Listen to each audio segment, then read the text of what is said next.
So I'll never forget my first game. So in college, it's not a bad thing, but it's almost like every at bat means life or death. If there's a guy on second and there's nobody out, you better get that guy to third base. And in professional baseball, you need to get that guy to third base too. But my first professional swing, it was a slider in the dirt, and I swung through it, and I wasn't even close to the ball. And I hear from the dugout my hitting coach, Andy LaRoche, and he just goes, "Attaboy, way to get your hacks off."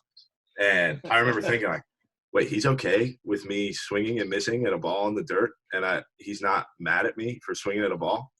And I just, from that moment on, I was like, man, so they just want me to like the goal here is to hit the ball hard and do the job. Like, that's it. It's not anything else. It's go up there, get your hacks off, do your job, and hit the ball hard. Anyway, we'll just go ahead and get started. Welcome to the Prospect Dugout podcast.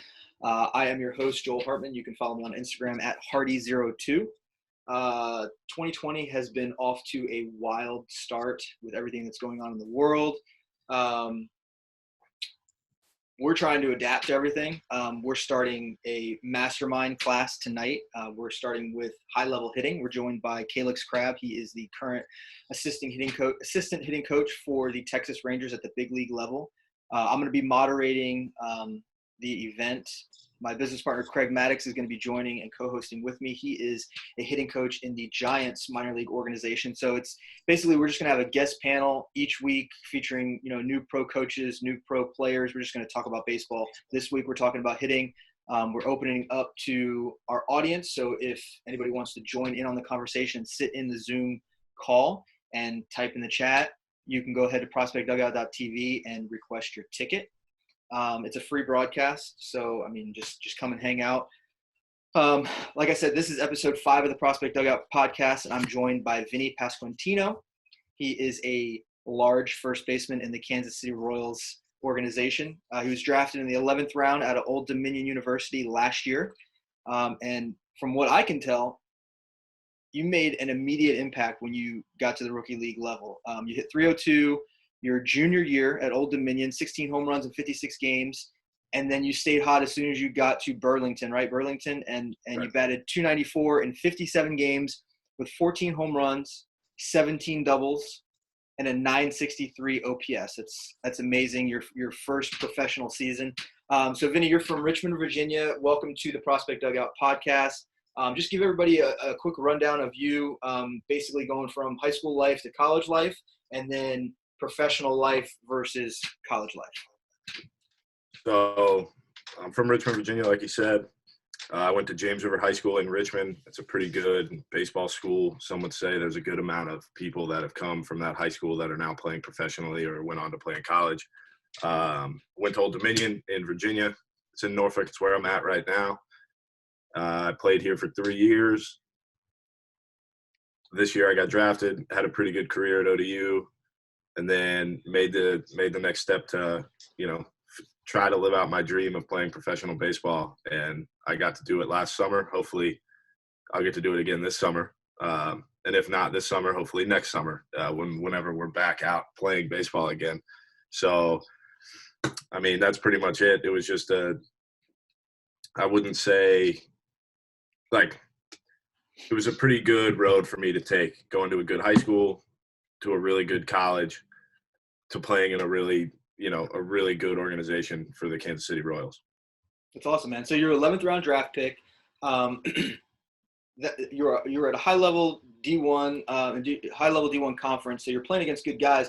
But what was the transition like when you went over to pro ball? You jumped right in. Your stats, kept consistent from D1 right to rookie ball. So kind of what was that transition like as a player? So I think what helped me is my mindset didn't really change. Other things changed, but my mindset didn't change. And my mindset is every time I go up to hit, I want to have a quality at bat and I want to put pressure on the pitcher and the defense. So the way that I feel that I can do that is by hitting the ball hard. So every time I try to go up there, it sounds cliche, it sounds easy, but all I want to do is hit the ball hard.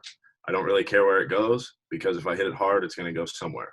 So the biggest transition is just physically, because mentally, if you're strong enough, you're going to be able to transition. And if you're not strong enough that first year, then you figure it out.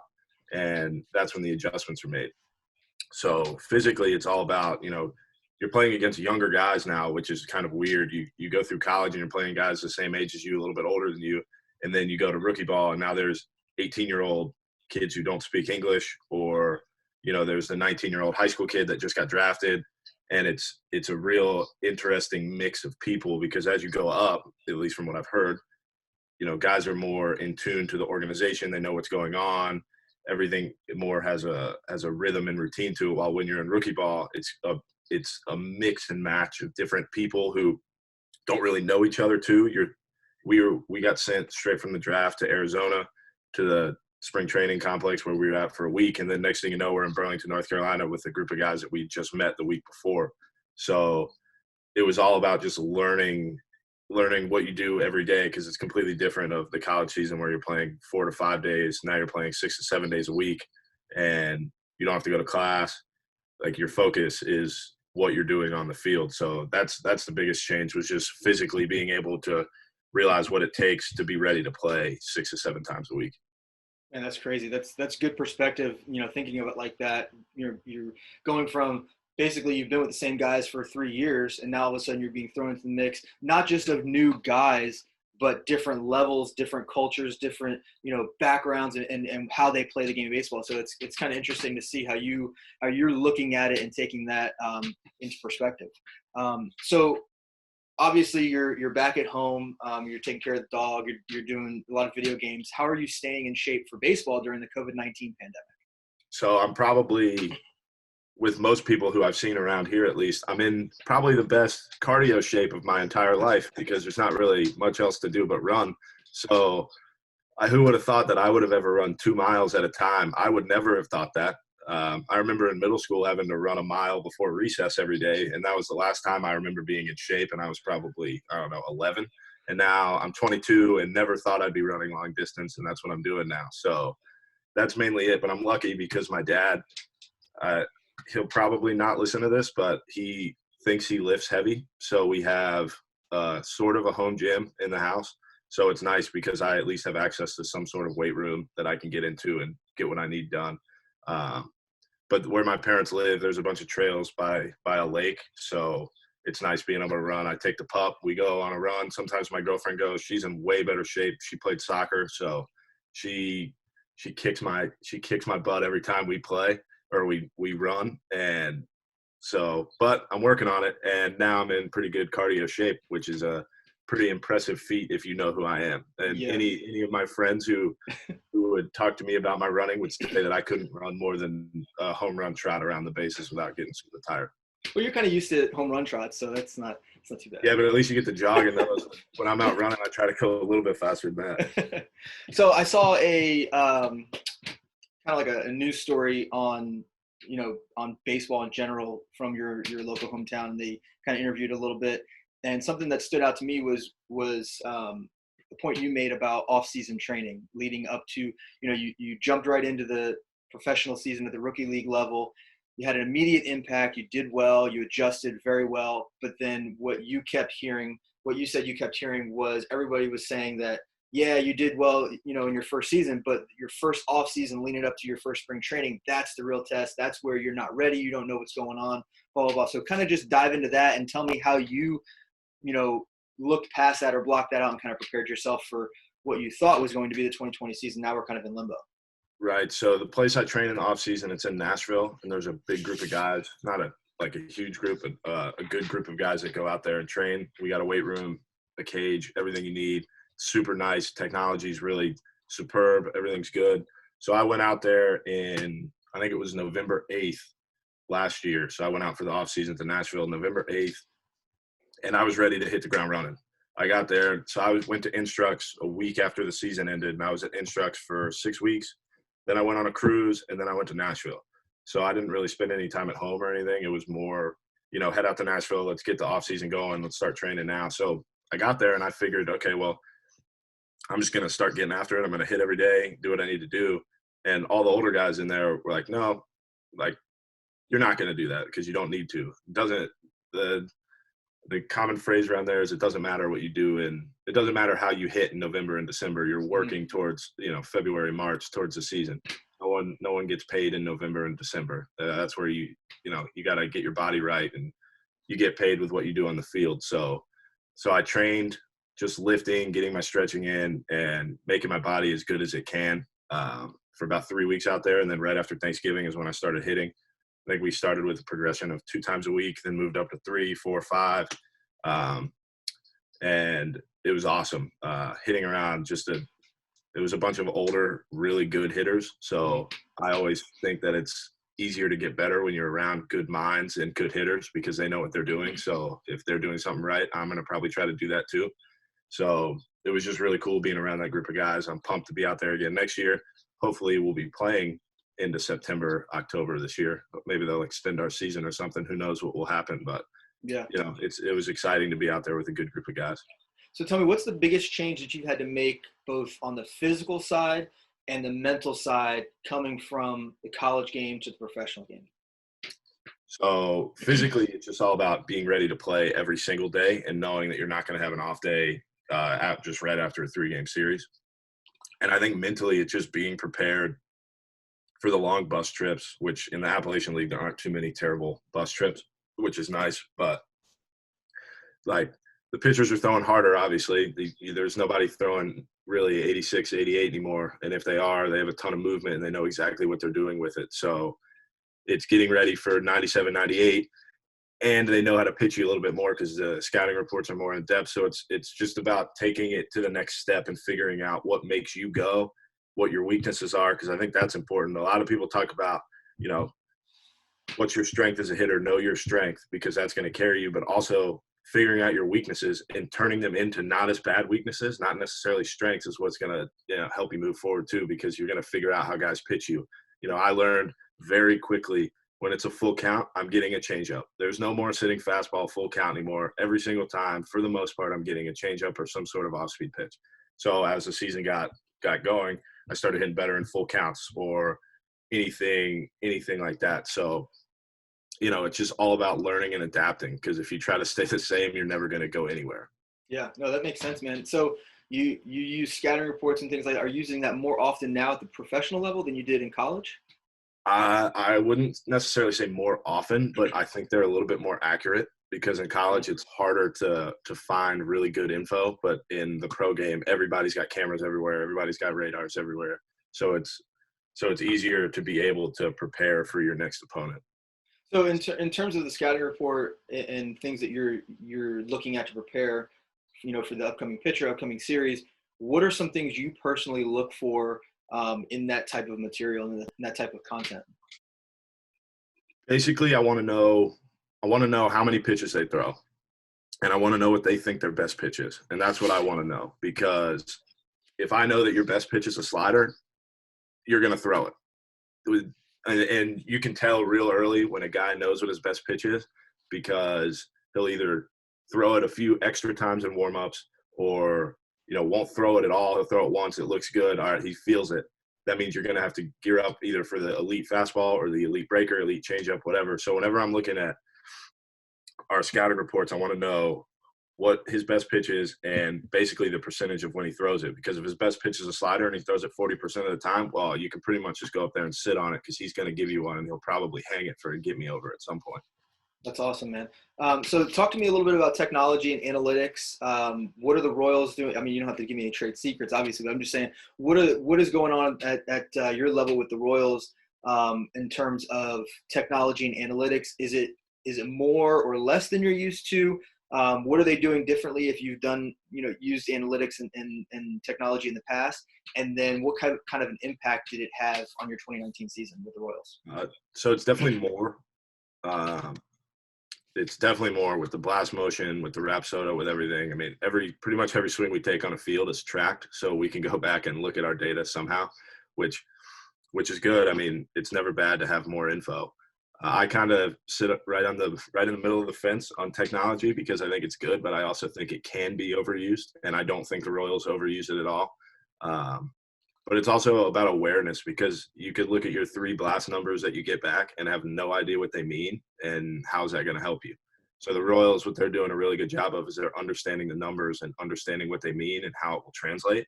So they're able to tell us, based off of your playing score and your rotation score, if you can get one of them up a little bit more, then it's going to help the ball backspin and take off. So, I mean, that's never a bad thing to find out info like that because, the more backspin, the more torque you create, normally the better the ball will be. So it's definitely way more than I'm used to, but this offseason where I worked out at, we used a lot of technology, so I'm way more familiar with it all now, and I'm not as uncomfortable with the blast motion on. I used to be super uncomfortable with it, especially in games, because it's just weird holding the bat and having something off the end of the bat when you're not used to it. So it definitely took an adjustment period to get there. But the way I look at it too is, if you have bad blast motion numbers, but you still rake, then continue to rake and do your thing, because technology will only get you so far, because at the end of the day, the performance on the field is what carries people. So talk to me, like, how do you implement that data that you're getting from the technology into A, your mindset, but then also B, into your training? Like, what I mean by that is, are you taking one day's worth of numbers and then trying to go make an adjustment, or are you looking at it over a period of, let's say 3 to 5 sessions, a week, 2 weeks, and then going back and saying, okay, I need to make an adjustment here. Let me utilize this data to do this. Kind of give me some feedback on that. So normally it would be like, okay, you hit, say it's Monday, and you hit with the number, or you hit with the blast on, you see what your numbers are. So for me, my plane score is always terrible. I'm always too far under it. So that was a big thing I worked on this off season. So what we would do, instead of like the next day hitting and just trying to figure it out and try to feel the plane, whatever, we would go through, the next 2 or 3 days of drills that work on your plane. And then day 4, Thursday, hit again with the blast on, but don't worry about it. Just hit and then see what happens. And then over time, we saw that gradually my plane score got better, but I never wanted to think about it when I was really hitting off of BP or off a machine in the cage. It was always, whenever you're in there hitting, you're hitting. When you're training, you're training. And I always try to I try to look at that as black and white. When I'm training, I'm doing my work. I need to, work on the drills that I'm working on. I need to master those. But then when I'm hitting, or I like the word compete. It's like the word I use the most. Like when I'm competing. I'm not thinking about anything else but beating that pitcher. That's the only thing that I'm thinking about. I like that. Talk to me about how you work with your coaches at the professional level to become a better hitter. So I'll never forget my first game. So in college, it's not a bad thing, but it's almost like every at bat means life or death. If there's a guy on second and there's nobody out, you better get that guy to third base. And in professional baseball, you need to get that guy to third base too. But my first professional swing, it was a slider in the dirt, and I swung through it, and I wasn't even close to the ball. And I hear from the dugout my hitting coach, Andy LaRoche, and he just goes, "Atta boy, way to get your hacks off."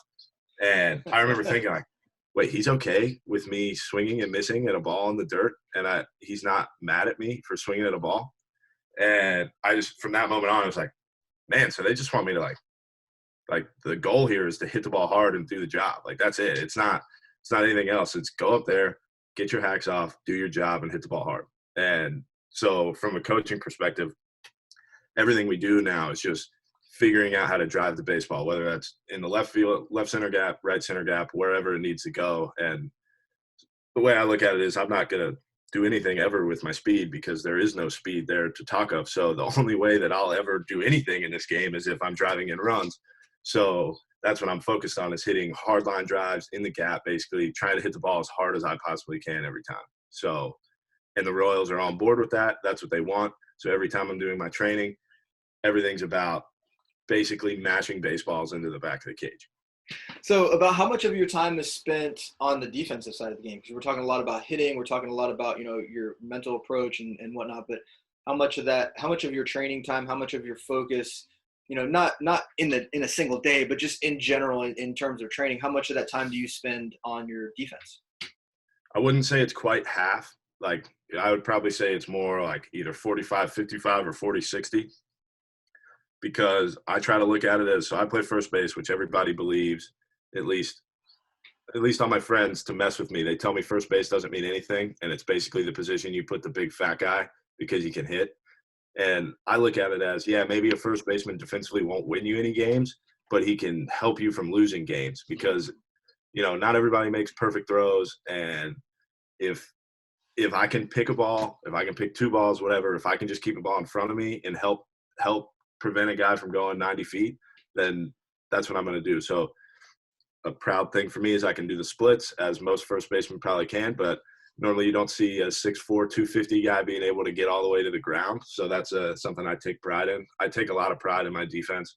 It's something my dad always, drove home to me as a kid. He always said, if you can play defense, you'll at least have some sort of value if you're not hitting. Because if you're not hitting and you can't play defense, then you're pretty much screwed. But at least if you can play defense, even if it's not as valuable of a position like first base, then you can provide something to the team. So it's almost like if you're not hitting well, but you're playing defense well, it's something to keep you in the game, because when everybody knows when you're not hitting well, life pretty much sucks, especially if you're in a big slump, whatever. But if you can, take that away and mentally focus on the defensive side, then it relieves a lot of stress too. And I really like that. And the Royals are really good at trying to split it up for guys. Like they always talk about, as soon as you hit the ball and you start running, you're not a hitter anymore. You're a base runner. Like, do your job to get to that extra 90 feet. And it's the same way playing defense. As soon as you're not hitting at the moment, you're on defense, helping us try to win games on the defensive side. So I would say a good amount of time of mine is spent on the defensive side. Awesome, man. So when we first started chatting today, we talked a little bit about you playing video games, your girlfriend's on TikTok, whatnot. With everything that's going on with COVID-19, people are at home, sports, activities, events, all those things are kind of on hold. How do you see, like, what are your thoughts on social media? You're not too active on social media, but you seem to be doing a great job in front of the camera. I'm sure you give great interviews as well. For post-game stuff, but just tell me, give me your feedback on social media, how it's affected you. Has it been beneficial to you? Has it assisted your career path getting to the professional level of baseball? And how do you think, social media is going to interact with baseball recruiting and scouting and exposure moving forward? So first of all, thank you. I was a communications major at school, so hopefully I give a good interview. That's pretty much the way that you pass the class, is by being able to public speak. So thanks. I think social media is very, very important. And some of the guys that are basically trailblazing baseball social media are doing such a wonderful job of it. Like, Trevor Bauer is the guy right now doing that. Amir Garrett's getting up there. And now with all the video games and people streaming it and everything, like, their faces are becoming known. Their voices are being heard. And it's really cool because everybody knows that baseball is not the most active via social media and everything, but it's getting there. And it's a very important thing, because that's what brings eyes to the sport. And now that you can stream just about everything, if you can get people streaming baseball games, then all the better for it. And we have some really good guys in the Royals organization that are super, super good on social media. And I kind of look up to them in that aspect, because I basically don't want to get in trouble every time I tweet. So that's why I try to stay off of Twitter. I don't like anything on Twitter, because I don't want to like something wrong and somebody takes it the wrong way, because perception is everything in life. And it's like what they always say, it doesn't matter if he was out, it's matter if he looks like he's out. Now with replay, that doesn't matter. That's what they used to say, at least. So I think I'll slowly, especially with this quarantine, become more active with social media and try to, I don't want to call it self-promotion, but just kind of get ideas out there, because when you become a professional athlete, you develop a platform, whether you ask for it or not, where people will listen to you, or they might not, but your voice will be heard a little bit more as long as you put it out there. And if you have something meaningful to say, people will listen. So that's why I try to, whenever I say something, I try to either make it a little bit funny or have it mean something to me. And guys in baseball are now doing such a better job of promoting the game and getting people active, getting kids back into the sport. And it's just really cool.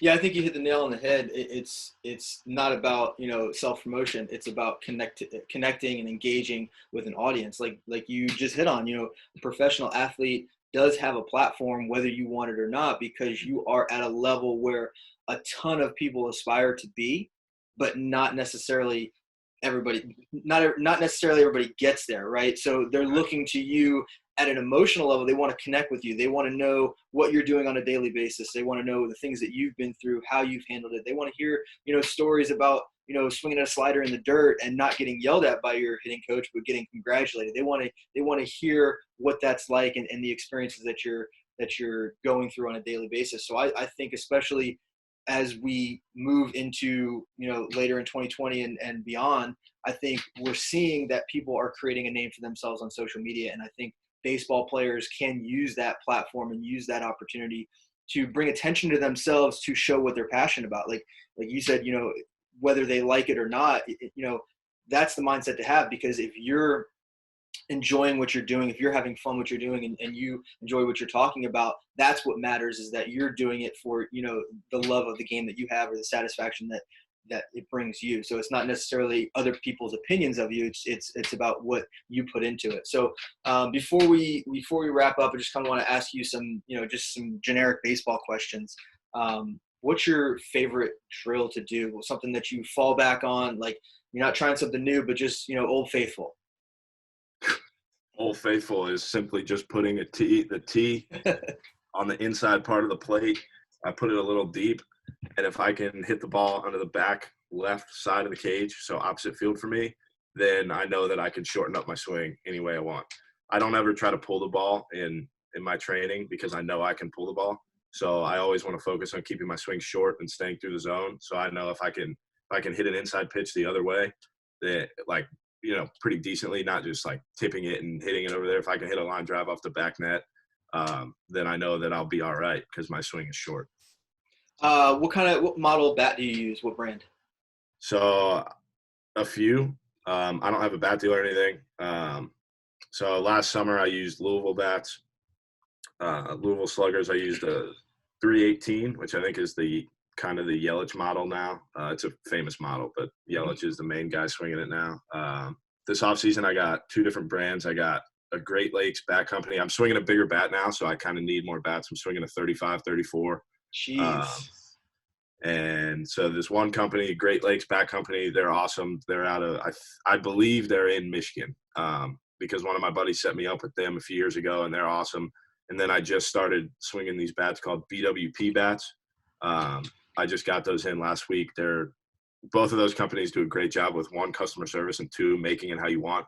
And they're sick bats. I mean, they look awesome. I'm trying to figure out, I'm pretty sure I'm a black bat guy, but I'm tinkering with some other things. I've got a video of me swinging a pine bat, and I don't think it looks very good. The bat looks like it's 40 inches long.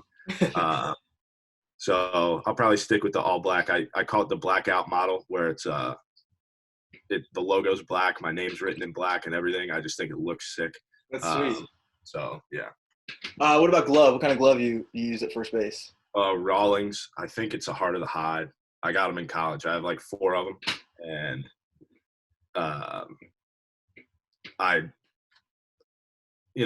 still have them all, so I don't need to get any. Yeah, you just sticking with what works. Yeah, I have a training glove that's from SSK, and I really like that. I really like the leather on it, so maybe I'll get one of those one day. Who knows? It's just kind of like whatever I'm feeling at the moment, since I don't have any obligations to use any one company, so it's kind of nice. I can use whatever I want. Yeah. Well, Vinnie, it was a pleasure speaking with you today. Thank you for joining me on the Prospect Dugout podcast. It was awesome hearing your story and hearing a little bit about, how you interpret the game of baseball and how you perceive, what's going on and the adjustments that you make. I'm just going to go ahead and close it up. But before we end the podcast, I want to give you the last word, just a little bit of advice to the high school players out there that want to be in your shoes, the people that are watching you that want to say, okay, in 5 years, I want to be where Vinny's at. So let me go ahead and just kind of close the podcast, and then I'll flip it back over to you to give us kind of just the final thoughts. All right. So thank you guys for watching our podcast, guys that are on Instagram right now watching. We didn't get Facebook Live set up. I don't know what happened to that. Probably have to go Google that. Go ahead and follow us on Instagram, Snapchat, TikTok, YouTube, Facebook, Twitter, every platform that's out there. We've got an account under @Prospect Dugout. Audience members, I want to know what your biggest takeaway today was from the interview with Vinny. Drop a comment if you're watching on YouTube, if you're watching on Instagram, IGTV, Facebook, wherever it may be. Drop a comment so I can go back and take a look and give you guys some feedback. Leave us a review if you listen to this on Spotify, Anchor, Apple Podcasts. We really appreciate the love and you guys' support. So now, without further ado, just a little final wrap up. Last words for Vinnie Pasquantino. All right, so thanks. I have one question, and I was going to ask a few minutes ago. But we've had this idea that was thrown around to start a podcast, but not necessarily with like the normal people you would think, that like other players and everything, but like the people who make things run in professional baseball, like the hotel workers, hearing what they have to say, the GM of the team, the clubby, like anybody like that. What is your opinion on that? Because it's been thrown around. I don't know how to make a podcast, but I know all the people that I would interview if I were to do it. Do you think people would have any interest in hearing from people that aren't players necessarily on the field? I would definitely think that people would have an interest in that, because it's a small niche. You may think that it's obscure. You may think it's something that I don't know if anybody would like that. You have an interest in it. It seems like you have a passion for it, and you've got this idea. The only way that you're going to find out is if you do it. Yeah. Okay. All right. Thanks. All right. Advice from me. Be stubborn, but don't be ignorant is my biggest advice to people. You need to play the way that you need to play, but also listen to your coaches, listen to your friends. These are the people that have seen you from day one or whatever, and be stubborn about yourself. You know that if you're a power hitter, you need to hit for power. If you're a speed guy, you need to get the ball on the ground and you need to run. So you know that. But also, when people come to you and try to give you advice, they're not doing it for their own good. No one goes out of their way to give you advice for their own power. They do it to try to help you. There's so many good people within baseball that they're not doing it selfishly. They're honestly coming to help you. So if you're in high school right now, and maybe I know the seasons aren't happening, but maybe you're a sophomore who made the JV team, or a freshman that made the JV team, whatever. Just because you're on that team now doesn't mean you'll finish on the JV team. There's no reason you can't finish on the varsity team. There's no reason, if you're not playing, that by the end of the season you won't, like, there's no reason you shouldn't be playing by the end. As long as you go in every day and everybody respects you, then you're going to be fine. So it's be stubborn, don't be ignorant, and every day give it everything you have, because you don't really have any other choice. And giving it all is a pretty easy thing to say, but there's so many guys that don't give it their all every day. And it's amazing how it works. You get, 6 hours a day to play baseball at most, and that's at the professional level because you're there so early. So figure out what it will take for you to focus while you're at the field, because when you're not at the field, you don't need to focus on baseball. When I'm off the field, I try to separate myself a little bit, because it makes it easier for me to head back to the field, and there's no burnout there. Because when I get off the field, I'm Vinnie Pasquantino both ways, but there's Vinnie Pasquantino, the baseball player, and there's Vinnie Pasquantino, the person. And they combine, it's like a Venn diagram, but they're also separate. And I know how to separate myself from the field, and it's really important to help you get better, I think. Wise words, Vinny. I appreciate it. Thank you for joining us on episode 5 of the Prospect Dugout podcast. All right. Thanks. All right.